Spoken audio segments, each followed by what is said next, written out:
Hey, gang, hope you're all doing well. So, first and foremost, I want to say if you're in Canada, please be safe with these wildfires going on. Please protect yourself and your breathing. If you're a coach or an athlete, please protect your athletes. Okay, don't hesitate to scale things back if you need to. This stuff it's going to pass, but it may take a little bit of time, a couple days or a week or whatever. Please protect yourselves, your athletes. Okay, and if you're even on the East Coast of America, where I am, I can smell the burning from here. So please protect yourselves. Please protect your athletes. Just take care of yourself. Okay, this is a temporary thing. Just want to say that. But now I want to focus today on some of the things that I consider rules of thumb that can really help you run your best workouts and races collectively together. And these are things that sometimes easily overlooked, but are very, very, very important. So I'm going to show you a couple of insights here. And if you're a coach or an athlete, you enjoy this type of content, please hit the subscribe button if you haven't done that yet.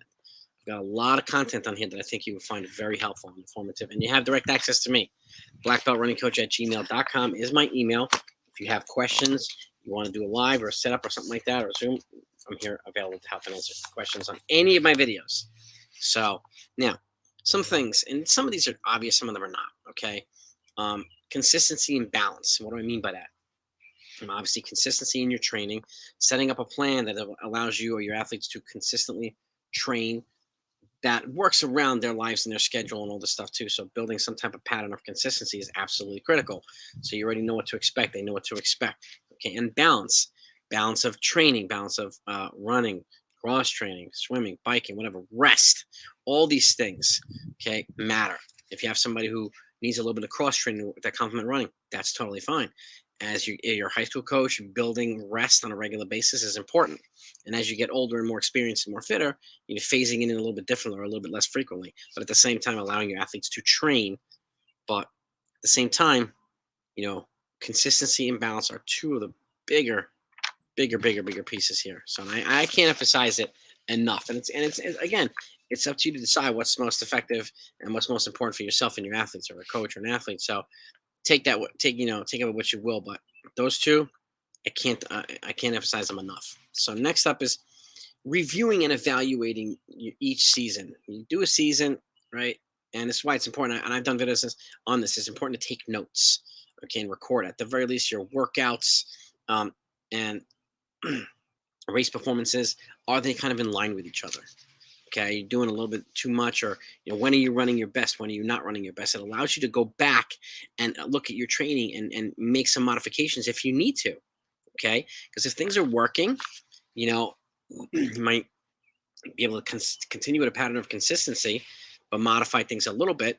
Because at the same time, doing the same thing over and over again is not going to get you to the point where you want to be. It's going to get you to a certain point, and then you're going to have to make modifications. So that's why reviewing and evaluating each season is important.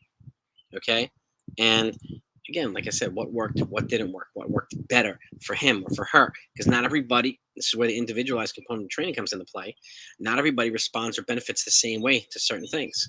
That's why it's important to take notes and document whatever you can, whenever you can. At the very least, I'd say your races and your workouts, and a basic idea of runs, a consistent amount of volume, and you know exactly when to increase, when you have to decrease, and so on. Okay, consistency is key, and being able to provide some semblance of consistency allows you to easier reevaluate and check things. Okay, so next up, to me, this is one of the most important: stretching.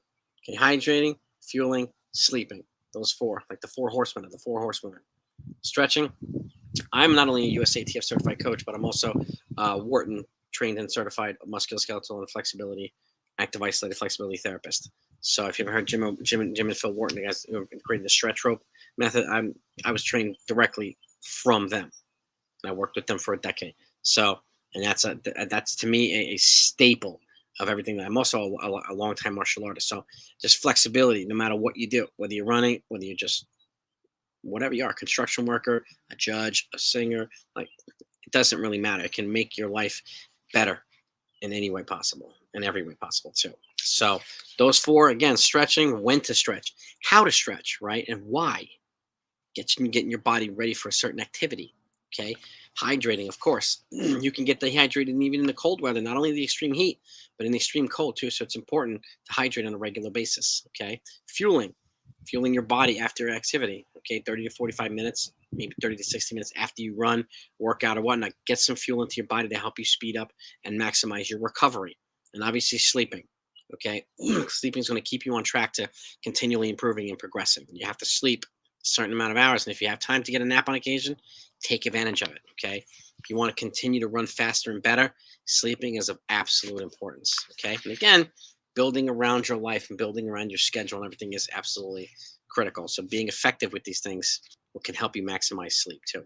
I know there's a lot of distractions and whatnot, but if you want to run fast, that one can't be ignored. Okay. 4, gradual progression and adaptation. Okay. And adaptation, meaning I call it periodization. Okay. Body takes about 21 to 28 days to adapt. So if you do a certain cycle of training, you let them adapt, let the body adapt, or your athlete's body adapt for a certain period of time, and then you can either increase volume or increase intensity.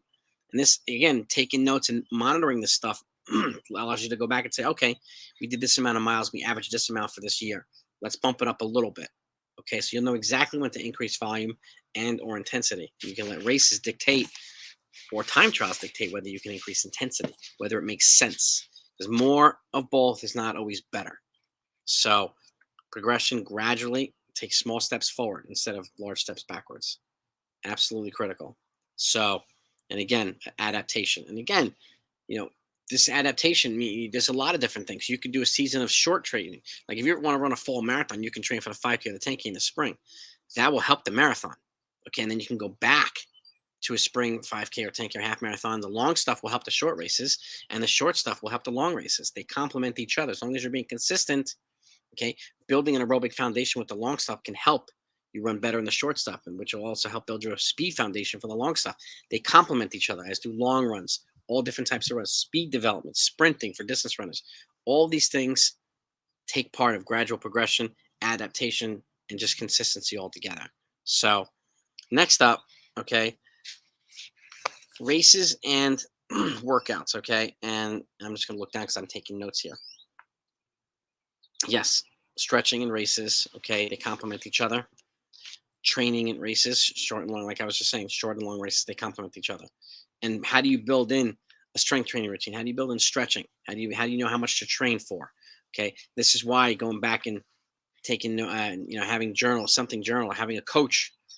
If there's a coach, if you have a coach, having that coach, him or her, or he or she, monitor the stuff for you so that they can go back and say, okay, this is what we did, this is what worked, this is what didn't work. Okay, because they do complement each other, and finding a way to maximize how they complement each other is absolutely critical. So this is something that I do. I take notes when I have my athletes, and when I prescribe workouts, I get feedback from them if I'm not there, and I journal the stuff down. I take notes, and I can go back and look and say, okay, they did this, 800-meter repeats, 1K repeats. What's the next step in their progression? Because there's also lots, and I've said this a lot about, you can either add volume to a workout, you can add speed, you can shorten recovery. There's a lot of different ways you can progress and move forward. And it's up to the coach and athlete, and mostly the coach, to figure out which one's the right option for your athletes. When in the season are you? What are you training for? And so on. So these are all important components of the training and progression.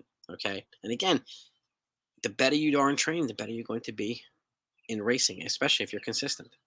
Okay. And lastly, you know, looking to improve in a lot of different areas, whether it be strength, okay, strength training, weightlifting, plyometrics, speed development. You can do sprinting or hill running, okay. Look and say, I'm going to sleep better this semester or this year. Okay, I'm going to hydrate more this year, right? I'm going to watch what I do, watch what I eat, watch what I drink. I might drink a little bit less, party a little bit less, and focus on right, becoming better. So they all, and yes, there are sacrifices that we make as coaches and athletes. Absolutely. Okay. And it's up to you and everyone else to decide whether it's worth it for you to make these sacrifices.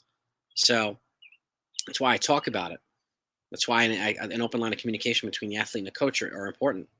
Being on the same page or trying to be on the same page. And at the very least, even if it's not great, being open with each other and, not be afraid to disagree on certain stuff. That's why it's important for a coach to understand what the athlete's doing, the athlete to understand what he or she is doing too. That's why it's important for coaches to communicate this stuff and be able to answer questions when an athlete has them. So, but those are the things right here. To me, these are key rules of thumb that can maximize not only the athlete-coach relationship, but your racing, your workouts, and everything else. Let me know what you think. Am I missing anything? Okay, what's most important to you? Load up the comments with feedback, gang. Okay, your input, your opinions and feedback is important, man. I learn from athletes just as much as they learn from me. Okay, I'm a former competitive athlete myself. I've been coaching for the past 2 decades, all levels, high school, college, post college. Okay, and I continue to be a student of the sport. So the more learning, the better.